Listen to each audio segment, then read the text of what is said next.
Hai semuanya, sebelum kita lanjut, pastikan kalian klik tombol subscribe, like, dan share video ini ke teman-teman kalian jika informasinya berguna untuk kalian. Terima kasih.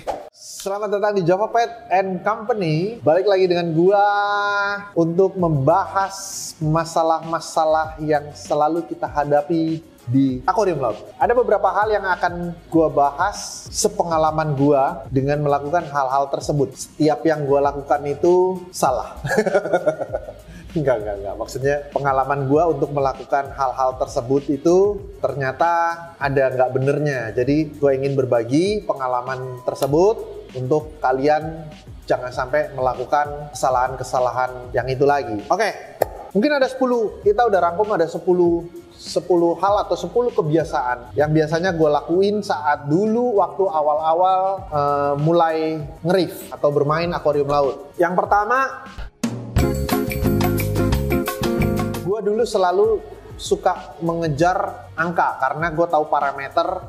Saya tahu parameter untuk LPS itu KHC AMG berapa, fosfat berapa, nitrat berapa, amonia, salinitas, dan lain-lain. Parameter lah. Dan hal yang saya lakukan adalah saya terus mengejar angkanya. Saya kejar angkanya, gimana caranya untuk mendapatkan KH itu 8. Ternyata setelah saya pakai, kan kita punya beberapa macam test kit, ada dari Red Sea, ada dari Salivert, ada dari Hana, ada dari dan lain-lain lah. Ternyata akurasinya beda-beda. Saat kita kehabisan dengan test kit yang biasa kita pakai, akhirnya kita beralih ke test kit yang lain dan menunjukkan angka yang berbeda, kita langsung kejar angkanya. Itu adalah kesalahan yang paling utama atau paling mendasar. Jadi kita berusaha untuk kejar angkanya, padahal akurasinya beda nih. Mungkin 8-nya di Red Sea belum tentu 8-nya di Salivert, ataupun kebalikan.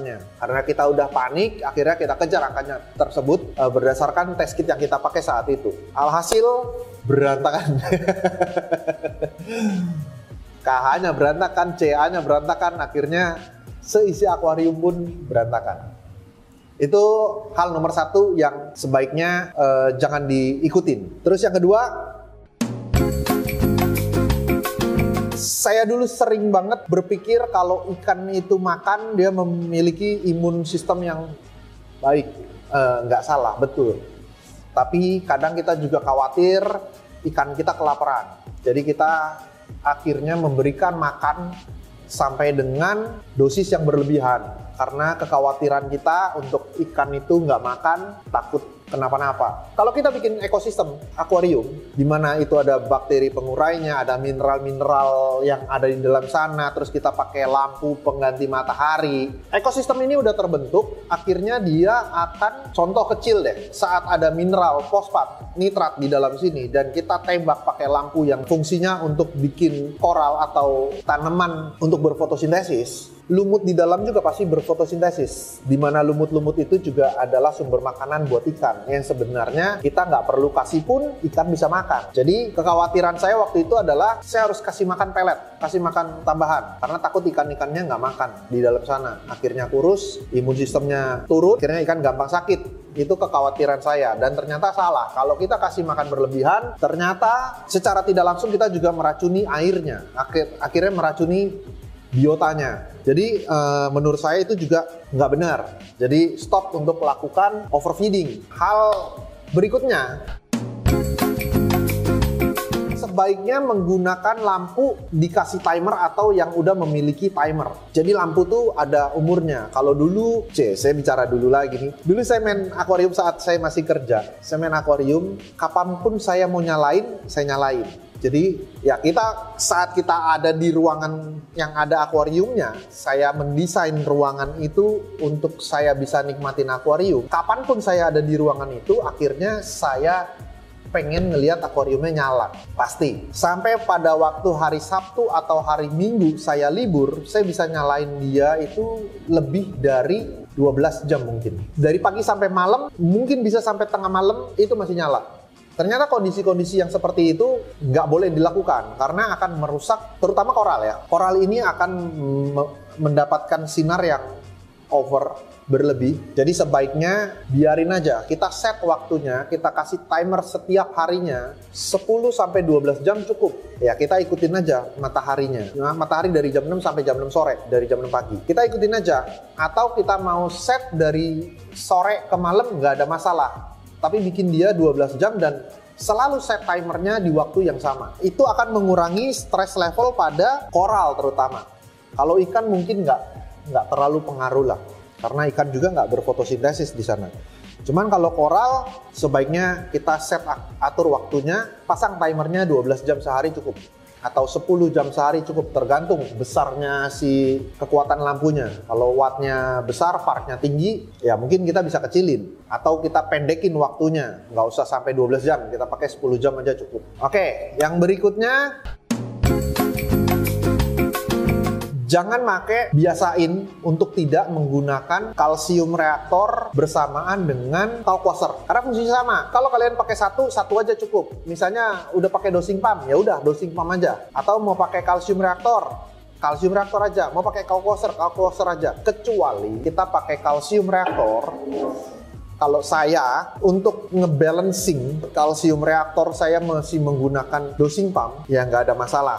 Selama kita bisa atur, jangan sampai dia berlebih. Kalsium di dalam sini kalau berlebih juga bahaya. KH-nya juga sama. Kalau misalnya berlebih, itu bahaya buat mereka, buat koral. Terutama buat koral. Jadi hindari untuk pemakaian alat yang double-double. Jangan sampai kita nggak tahu, kita pakai semuanya, akhirnya akuarium kita jadi crash. Yang paling penting memang kita harus tes airnya. Nggak usah terlalu terpatok sama angkanya. Yang paling penting saat kita ngeliat di angka tersebut dan koral itu bagus, mekarnya oke semua, pertahankan dengan parameter yang ada.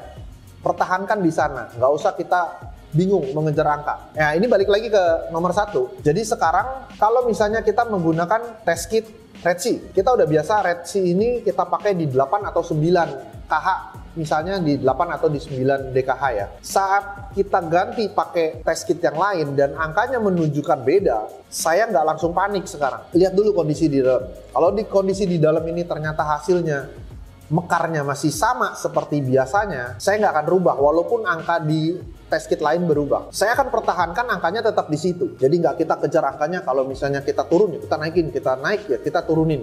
Nggak, kapok saya udah. Yang berikutnya, yang paling penting adalah, nggak kalah pentingnya ini maksudnya, nggak kalah pentingnya adalah jangan terlalu banyak mentor. Saat kalian punya satu mentor yang udah sukses di akuarium, ikutin aja dia satu orang. Ikutin aja. Karena kalau misalnya kita ikutin terlalu banyak mentor, terlalu banyak orang, akhirnya pusing sendiri. Karena kalau di akuarium laut itu kan dia dinamis ya. Maksudnya setiap orang itu cara memelihara akuarium ini beda-beda. Ada yang terbiasa dengan gaya seperti ini, ada yang terbiasa dengan gaya seperti itu. Saat kita menggabungkan semua gaya-gayanya orang ini, terus kita praktekin di akuarium kita, waduh, itu nanti akan banyak masalah. Ikutin aja satu orang yang menurut kalian ini bisa dijadikan mentor, dia udah berhasil di akuarium laut, cara dia seperti apa, ikutin aja caranya. Karena penanganannya orang atau pegangannya tuh selalu beda-beda. Pengalaman saya juga sama. Kalau misalnya kita ada staff maintenance di sini, saat dia pegang akuarium A, terus ada orang yang lain, saya suruh pegang akuarium A juga, pasti hasilnya berubah. Nggak akan sama. Walaupun udah diajarin caranya sama. Ya ini saya juga nggak ngerti, tapi hasilnya pasti beda. Itu yang dulu pernah saya praktekin, saya tanya sama A, saya tanya sama B, saya tanya sama C, akhirnya saya praktekin di akuarium saya. Ya, akuarium saya berantakan hasilnya. Akhirnya kita jadi pusing sendiri. Kalau kita udah pusing sendiri dan kita nggak ketemu masalahnya di mana, akhirnya kita nyerah, kita selesai. Akhirnya kita capek, udahlah berhenti deh main akuarium. Karena menurut kita susah. Padahal nggak juga. Kalau dari saya, ada baiknya kita mengupgrade barang-barang. Jangan kita pakai barang-barang yang udah lama. Membuat akuarium itu biar kelihatan bersih, saya sering ganti air. Jadi kalau saya ke toko ikan tuh, saya nggak bisa ngelihat ikan yang saya nggak punya di akuarium. Tanpa melalui proses karantina, saya ceburin. Ini akan mengganggu keseimbangan ekosistem yang ada di akuarium kalian. Kita harus mengerti juga, kalau kita suka koral, kita harus mengerti kebutuhannya koral. Penempatan koral akan menjadi sangat penting.